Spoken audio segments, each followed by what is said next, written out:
Hey, welcome back to Happy Little Node Trees. I'm your host, Greg, and I know it's been a while, but we're back, and we're going to be talking about my Projector Simulator DCTL.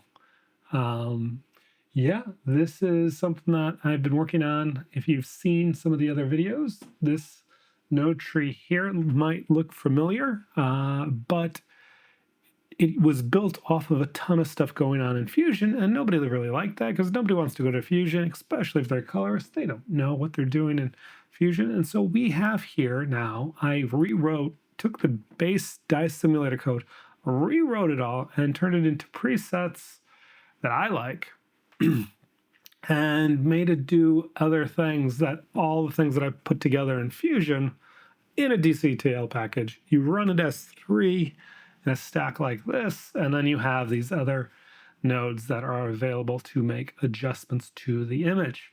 But how it works is if we just drag this guy out over here to our output, you can see what the dice simulator is doing. And so we have here in our settings pass-through mode. This is the default.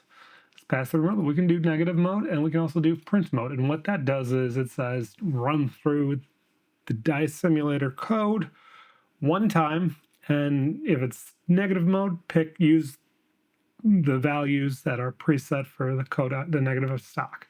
If it's the print mode, it says use the values that are there, and also recognizes what observer method you're using to pick and choose. So that's where it's at right now. In pass-through mode, though, and then you can select your layers. You can do the green, red, or blue for RGB, the layers of the dye density factors. So if we set red as our top layer, red layer, and we do pass-through mode, what's happening is it's taking our negative stock preset, which is right now 5247, and turning it into our print preset of 2383. And in between, there is a printer light adjustment to either make what is black is white, the whitest parts of the image, and what is red is the densest, darkest parts of the image that doesn't let light through. And that comes in a factor when we grade in a little bit. Same thing's true for the green. We have it all set up 5247 to 2383, pass-through mode. And green is 5247, 2383, pass-through mode, green, magenta, and you have the same kind of image. Now, what's going on after that is how it's getting made into its final composite. So we're using a series of mixer nodes. So 16, 14, and 15 are mixer nodes, 8, 9, and 10 are mixer nodes, and 13 as well. What this does, this one needs a new label. It should be our fixer. This is a minute individual layer, contrasty kind of adjustment that really lets you dial in what we're talking about.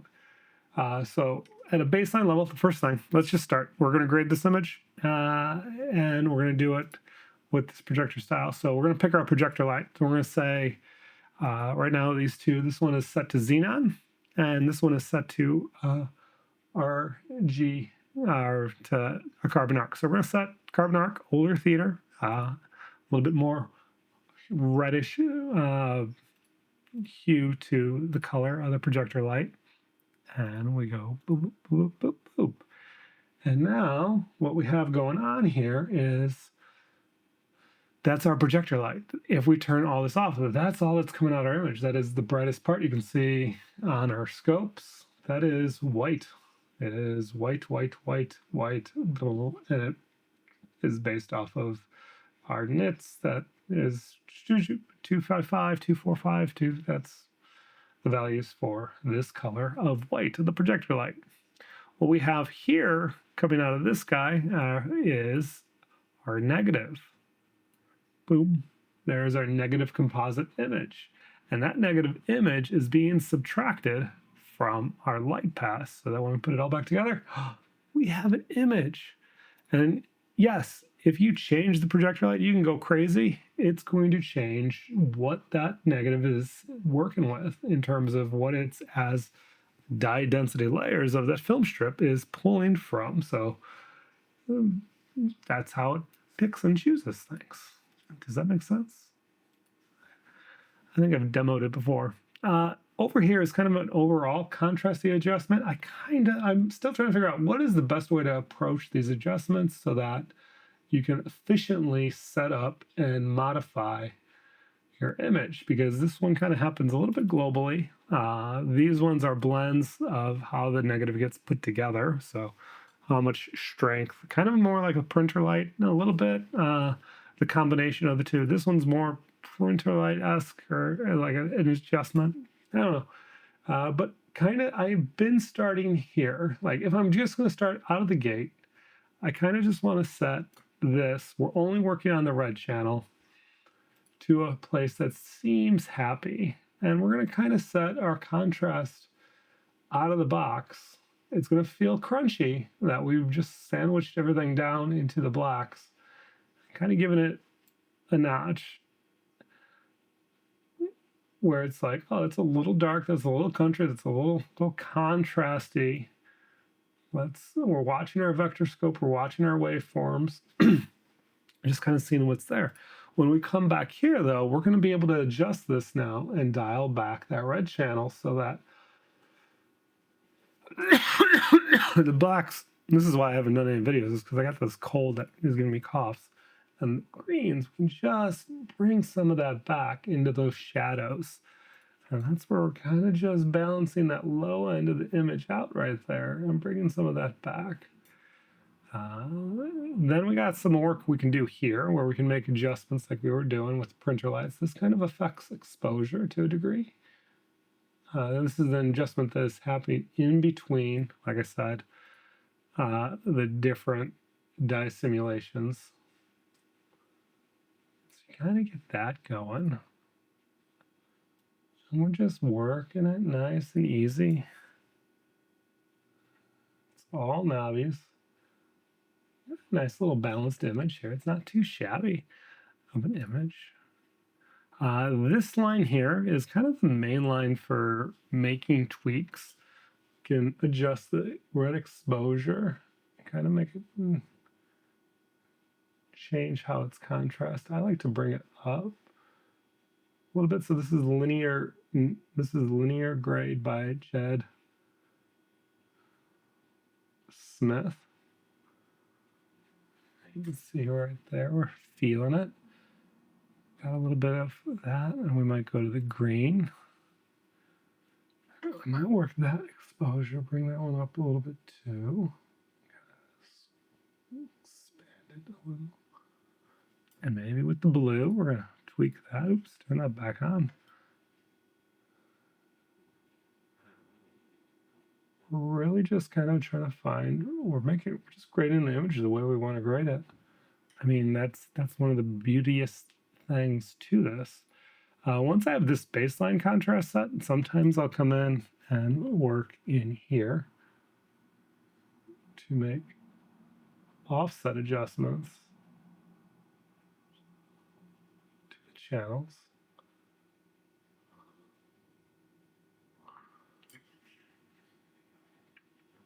And we can kind of make more pushes, we're getting more color separation and saturation because we're bringing the image down a bit. And we're going to just find that balance of what we want the image to be. It takes some touch and feel. It's not like normal grading at all. And yeah, and we're just kind of steering it around. And then here we can make some adjustments to the high end of the image as well. Let's go back. So this is working all of them at once. And kind of just bring in our max or peak. And maybe we feel like our blue is just a little bit touchy. We can just bring down our blue. Feels a little touchy there. Just making just small adjustments.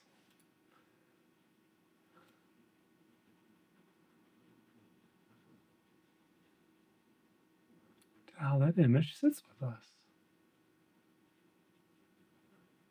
You can see how we're doing, making changes.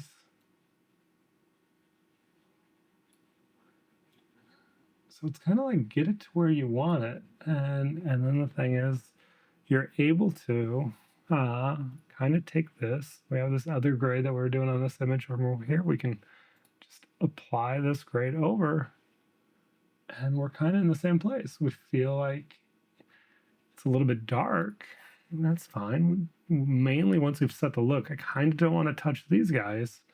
And I kind of just want to gently maybe bring up the exposure here. Ooh, that made it nice. Push those greens. So we get a lot of green saturation that make that beautiful. Kind of stretch that a little bit and just use the red to bring up our exposure. Blue actually does a lot with exposure. It's surprisingly in small doses. It's where a lot of the brightness in these images comes from. I'm kind of just feeling it out. Is it in the same place? No, I kind of pushed it around a little bit too much, but it's okay. And we can kind of do that to this one as well. Whoa, you can tell, yeah, we're off the chart. And that's going to come from these guys here. We can probably just reset our linear grade and then see what we can do with that. We're back to being yellow. And that's where we're going to kind of kept everything else the same. And now we're just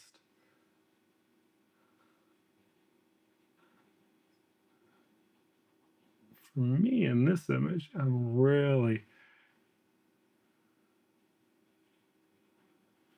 just stretching things out and working it in a way in which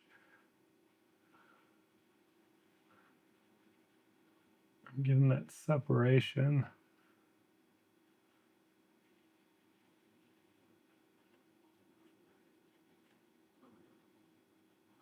Throughout the stratosphere.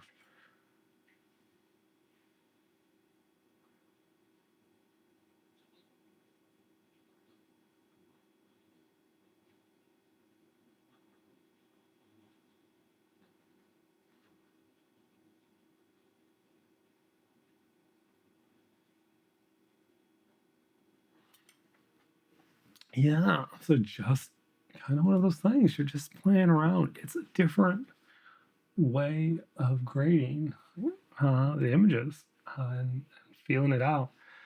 And you have these guys that you have where you can kind of come in and tweak some of those changes at the look level. I'm still trying to figure out the best way to do any of this.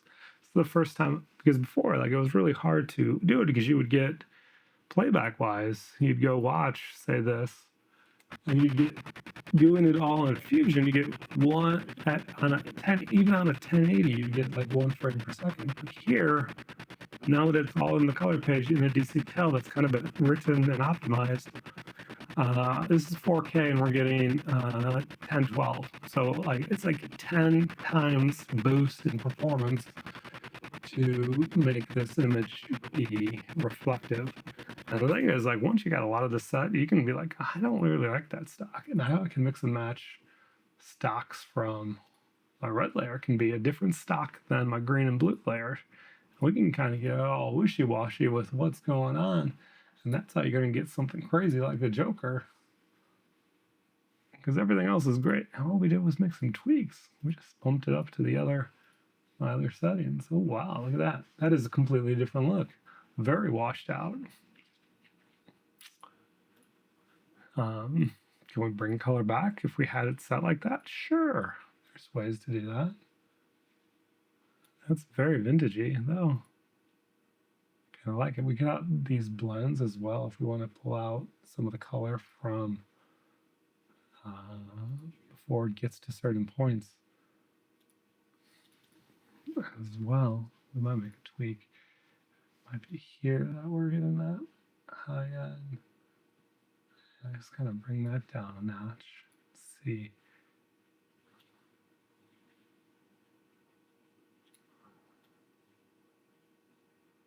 Kind of warm it back up a notch, maybe. Because all the adjustments that we're doing at this point are kind of just fighting against what that film stock is doing to the image. Like, that's kind of some of the mystery. But yeah, like this is a completely different look, and all we did was change out the things. So yeah, there is no DRT. This is going from into DaVinci Wide Linear and out to display. There is nothing after that. But it is really fun to work with, and hopefully soon, once I figure out how to code it a little bit better, we'll be able to push this out to y'all and let you guys start playing with it. So leave a note in the comments, like, what do you think this is worth?